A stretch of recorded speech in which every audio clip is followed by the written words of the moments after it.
What up, y'all? And welcome back to another episode of Don't do that. Here on 16 TV. Right here on Effing Fridays, y'all. Welcome back. Hopefully, y'all weekend is going great. Later episode. Smoke of the Ep. Smoke of the Ep is going to be our fire stick from House of Dank, of course, Because that is my spot. And it's raspberry diesel fire stick. Oh yeah.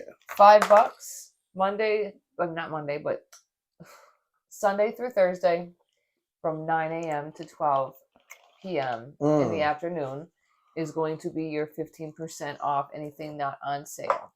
That goes down right to your deli flour. There we go. So make sure you visit House of Dank. Let them know we had sent you. So 127. right there on 27. All right. So Trump has been trumping.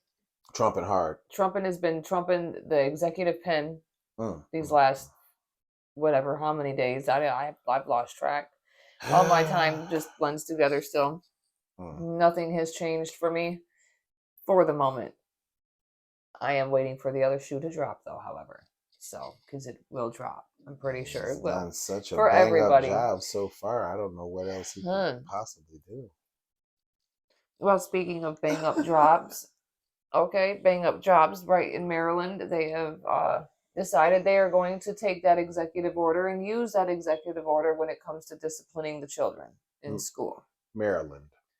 Now. That's one. Now, since COVID studies have shown that over 70% of the teachers, just the teachers themselves, say the kids have gotten a bit more violent, not just towards the teachers, but towards other students. Now, before I go any further, facts are facts. And we have all seen some of the actions of some of these kids. I will say because of COVID, COVID did not help these kids. COVID, I feel, took these kids quite a few steps backwards. Social skills. In social skills and how to do things. But in all reality, I feel kids have been overly kidding since we have taken the discipline from the family unit. Because everybody screams, everything starts at home. You're correct. Everything should start at home. That means disciplining the kids should start at home. But you completely took that away from the parents, talking about it's abusive. There is a difference between beating and disciplining your children. Should you send your child to the hospital? Absolutely not. Duh. Nobody should ever. You shouldn't send you unless they do some pretty, heinously heinous stuff that you probably should actually put them someplace else besides your home, if it gets to that point. There's a whole spiel that I could. The White House staff secretary, Will Scharf, states they focused on critical race theory and diversity ideology instead of actually enforcing, hopefully getting rid of old systems will bring back order somehow. But see, the thing is, well, it should have never left at the same time. Just because you add something doesn't mean you have to take it away. That doesn't mean that you remove something and take away something, because at the same time, there's certain things that I agree with and certain things that I don't agree with. And there will be something from Dr. Scott that I do agree with and some things that I absolutely do not agree with. So now, she is clinical director of the Child and Family Center. She states, even if a child does something, they should still feel safe. And you're right, they should still feel safe in school, no matter what no matter the circumstances. I agree. Corporal punishment doesn't work. No child needs corporal punishment. Let's make sure we get that one thing clear. All right? And yes, some of us are okay, but not all of us. You're right. Not everybody is okay, because some people, i.e. example, he is okay, but he does definitely have those welts available and ready to show you on what he had to go through to become the man he is today. Now, did some young men and women come up to be good people and whatnot? No, because it did mess them up inside. Because at the end of the day, some of the parents actually went a little bit too far sometimes with some of the Everything ain't for discipline. everybody. You know. Everything ain't for everybody. Now, signed April 23rd, 2025, reinstating common sense school discipline policies. Federal government will no longer tolerate known risks to children's safety based on unlawful equity ideology. Now, Worcester County Sheriff's Officer Sergeant Michael Valerio states that school resource deputies are literally the last people to be called. Okay, they are only called in when the situation gets too extreme. And in that point, maybe you should probably rethink that part right there also. Instead of allowing the situation to escalate so far and beyond, then you decide to call somebody, which should have been de-escalated long before that. Sometimes a teacher can't do that. Sometimes you have to have your which we all had. I had as a security guards in my school. And I live in Lansing, Michigan. Okay? We even had little security guards there as well. So at the end of the day, that's probably where you should probably start at that. Now, this is where me and Dr. Scott are kind of going to have a problem here. She states that children can feel emotions like guilt, shame, fear, or anxiety as a result of not only corporal punishment, but also excessive yelling and isolation. It doesn't matter the adult, doesn't matter or not. It's a teacher. Oh, you as a parent shouldn't even yell and scream at your child. I disagree. I disagree 100% too. A coach, then they shouldn't be in that sport. At the end of the day, you wouldn't even be able to serve the country listening to this. Okay? You wouldn't even be able to go across enemy lines without having an anxiety attack because you were yelled at. Oh my God! That part, I'm sorry. Dr. Scott, you can sweep that part under the rug. I don't agree with you there. All right. At the end of the day, you have to look at a lot of the sociological stuff and geographical areas that you're talking about. And it doesn't involve, oh, sweetheart, please take a seat. Please go take a seat over there. Please stop it. Stop it. That doesn't get you nowhere. Those children will play you like a fiddle and win the first Grammy nominee type of stuff for a child's fiddle player because they fiddle you all the way to looking like an idiot. Now, they are picking up violence and special media and social media, but other ways to teach and mold. If you don't want your child to hit, why discipline them with a hit? To show them that shit hurts. Do you want to get hit by a billy club or me? Do you want to have my foot in your ass or a gun into your head? It's going to be me or the police. What would you prefer? I think that there's definitely some hit or misses there. I have my own. There's certain situations where I feel that sometimes maybe that kid needs to be the best school. It needs to start at home first. It does not start at that school. If it gets to that point, tell that parent to get their ass up here and whoop this child's ass. That's the problem. Period. These parents nowadays. Give it back to the parents. You took away the authority from the parents. What makes you think these kids go listen to you? They don't even listen to their parents because you don't make them listen to their parents. Segue into you, baby. I'm trying to get comfortable here. It's a minute. Trumping. And the Trump administration versus Chicago public schools. Oh. So, some students in Chicago wanted to start like a program or something that would be like, some pride and something that they created themselves and it's going to uplift the students. Do some damn good in Chicago. How about that? They called it the Black Student Success Plan. Okay. Okay. That makes sense. It's Chicago. The Trump administration says that it violates Title IV of the Civil Rights Movement,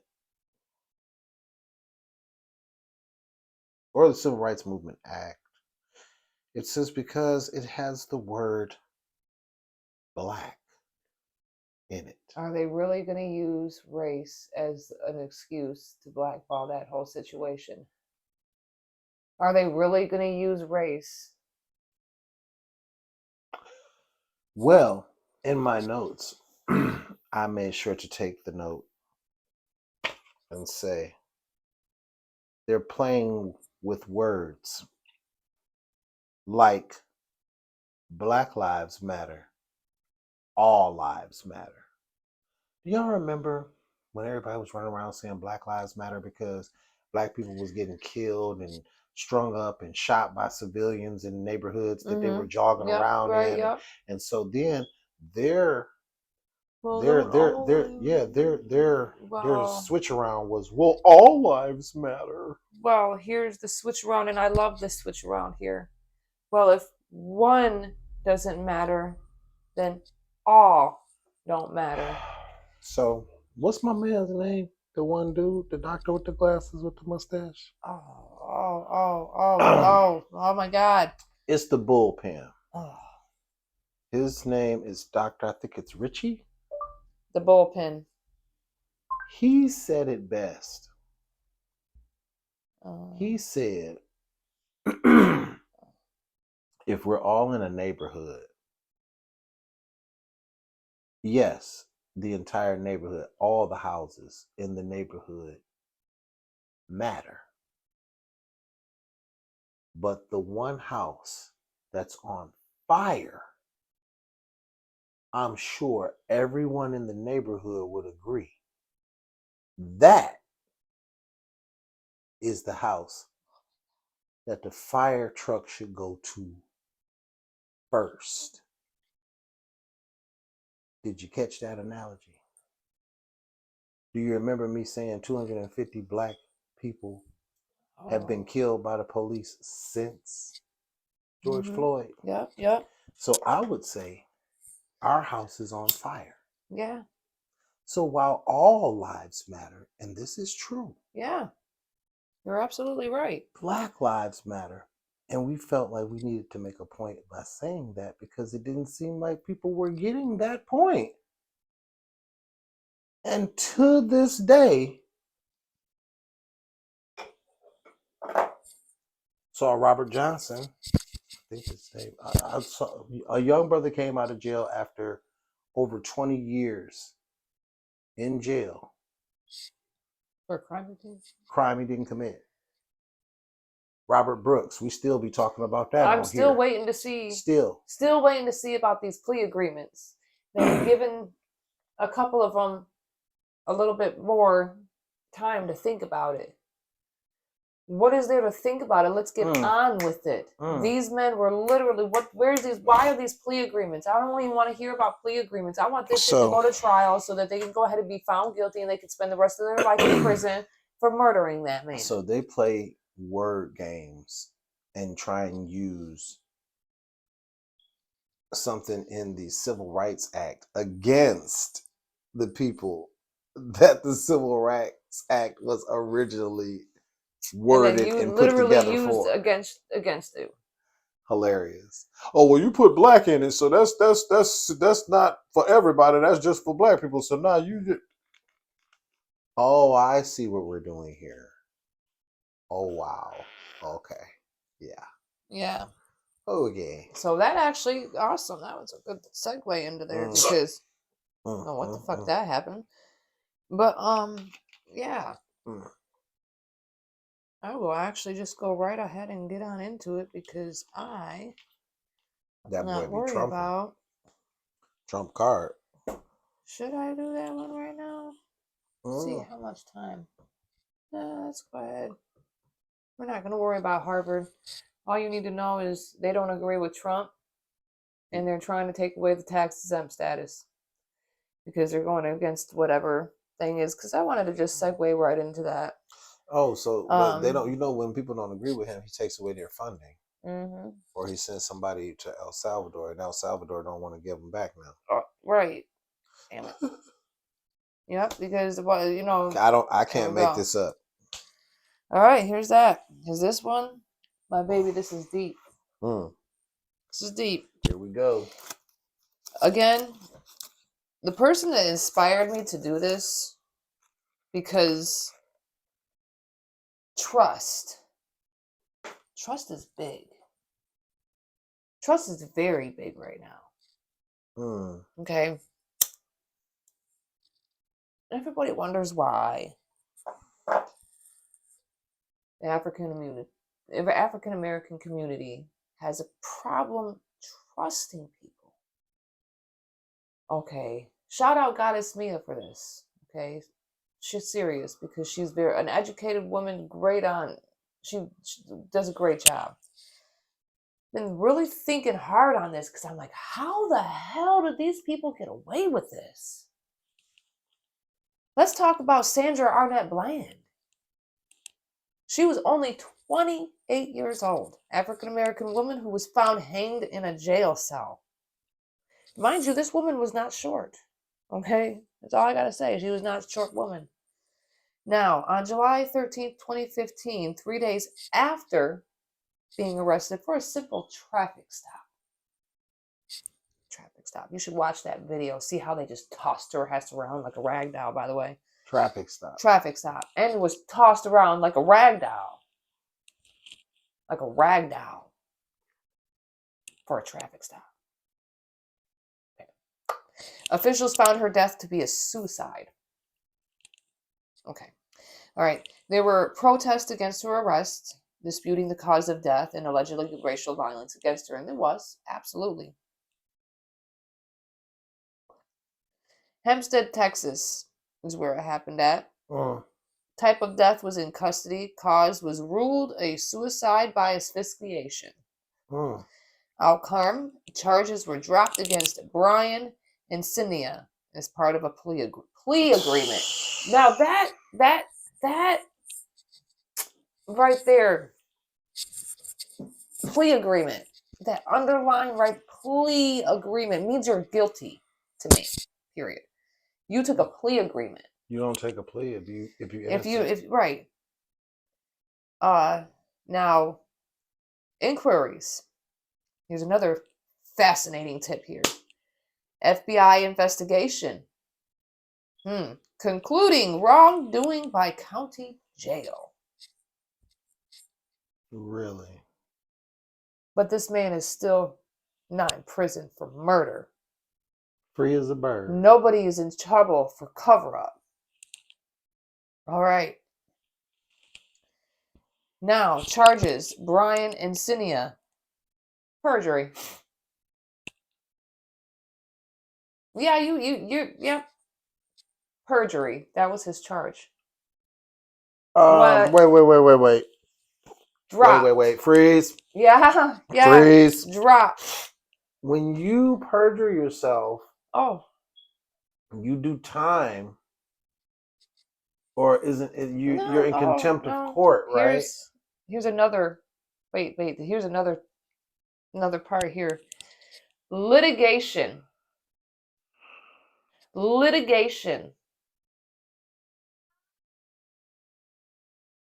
Wrongful death lawsuit by Bland's mother was settled for $1.9 million. And you're not guilty.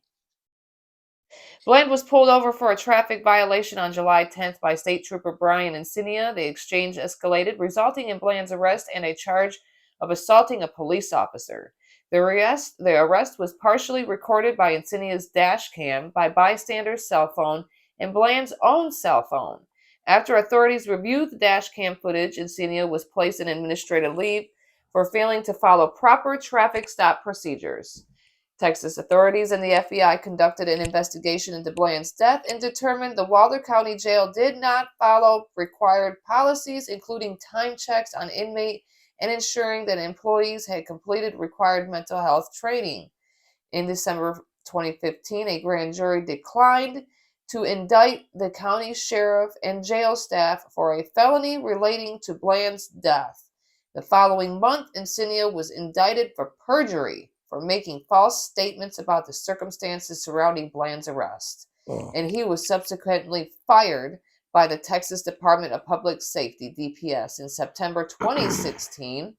Bland's mother settled for wrongful death lawsuit against the county jail and police department for $1.9 million and some procedural changes. In June 2017, the perjury charge against Encinia was dropped in return for his agreement to permanently end his law enforcement career. In 2019, Bland's cell phone video became available to the public and to Bland's family for the first time. 4 years later, the video was obtained and shown by Dallas news station. This video was not available during the civil trials. I bet it wasn't. And you question. You have the caucasity. Just hearing it all over again, it's like to question. Now, when you genuinely follow this, and you've seen the original photo of her, that woman was not alive.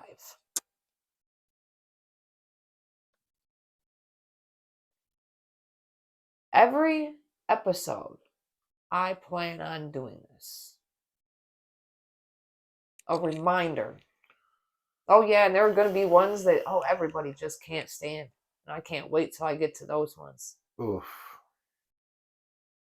I really can't. There's a lot of them too. Because it's a shame. It's not and the thing is when people talk about crime or criminals, okay, everybody's done some stupid shit.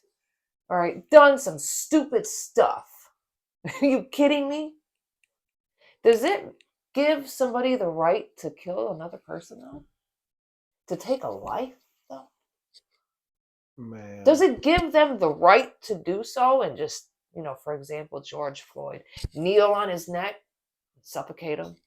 Considering the fact those two knew each other. Fair warning.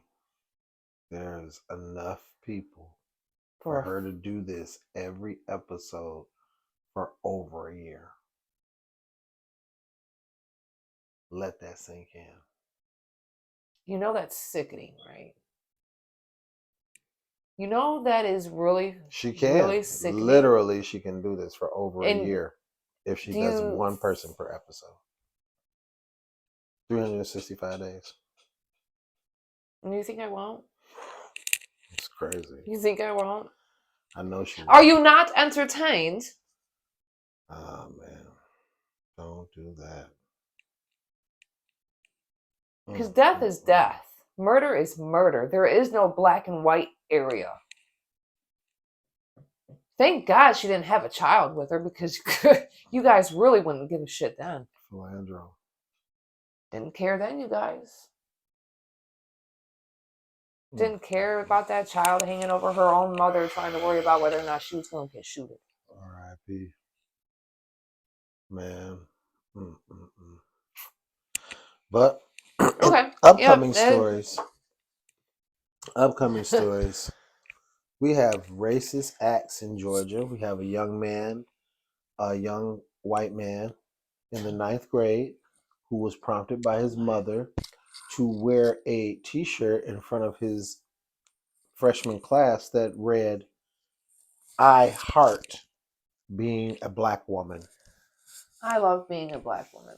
This is a young white man. A young white man. And we have also a mother in Minnesota who called a 5-year-old African-American little boy the N-word after the 5-year-old allegedly took a toy from her son.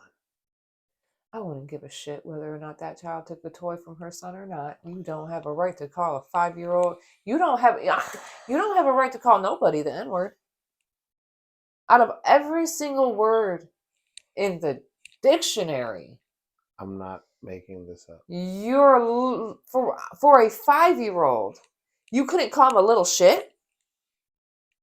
Hell, I'd go for little fucker, for crying out loud. Hey, I when mean, she was confronted, I when mean, she was confronted, he like asked her to clarify, and well, if you're acting like, she said it 3 or 4 more times. if you're gonna act like a little, that child, it's a 5-year-old child, bro. Bro, okay, guys. Don't forget to like, comment, share, subscribe, and get notified for each and every time we drop new stuff. So make sure you check us out on the other platforms on 16 TV, and we'll see you next time on Mad as Hell Monday. Peace.